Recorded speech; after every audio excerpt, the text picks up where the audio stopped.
കോഴിക്കോട് പന്തീരാങ്കാവിൽ സ്വകാര്യ ബാങ്ക് ജീവനക്കാരിൽ നിന്ന് 40 ലക്ഷം രൂപ കവർന്ന പ്രതി ഷിബിൻ ലാലിനെ റിമാൻഡ് ചെയ്തു. പ്രതിക്കായി ഉടൻ കസ്റ്റഡി അപേക്ഷ സമർപ്പിക്കുമെന്ന് അന്വേഷണ സംഘം അറിയിച്ചു. നഷ്ടമായ 40 ലക്ഷത്തിൽ 55,000 രൂപ മാത്രമാണ് കണ്ടെടുക്കാനായത്. ബാക്കി തുക കണ്ടെടുക്കാനുള്ള ശ്രമത്തിലാണ് പോലീസ്. ഷിത, ബാക്കി പണം എവിടെ എന്നുള്ളതിൽ ഷിബിൻ ലാലിന് എന്തെങ്കിലും മൊഴി വിവരങ്ങൾ പുറത്തു വന്നിട്ടുണ്ടോ? സച്ചിൻ, അത്തരത്തിലുള്ള കാര്യങ്ങളൊന്നും തന്നെ ഷിബിൻലാലിൽ നിന്ന് അന്വേഷണ സംഘത്തിന് ലഭിച്ചിട്ടില്ല. പക്ഷേ ഷിബിൻലാലിനെ കഴിഞ്ഞ ദിവസം തൃശ്ശൂരിൽ നിന്നും ഈ കോഴിക്കോടേക്കുള്ള യാത്രാമധ്യേ യൂണിവേഴ്സിറ്റിക്ക് അടുത്ത് വെച്ചാണ് കസ്റ്റഡിയിൽ എടുക്കുന്നത്.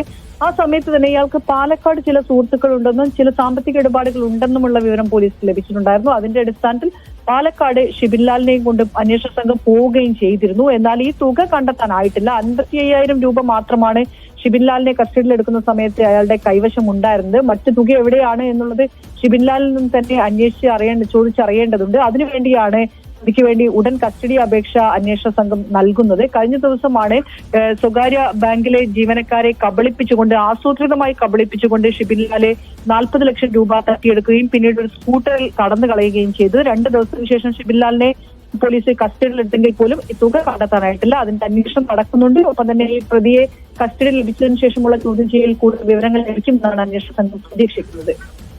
ശരി, ഷിതയാണ് വിശദാംശം നൽകിയത്.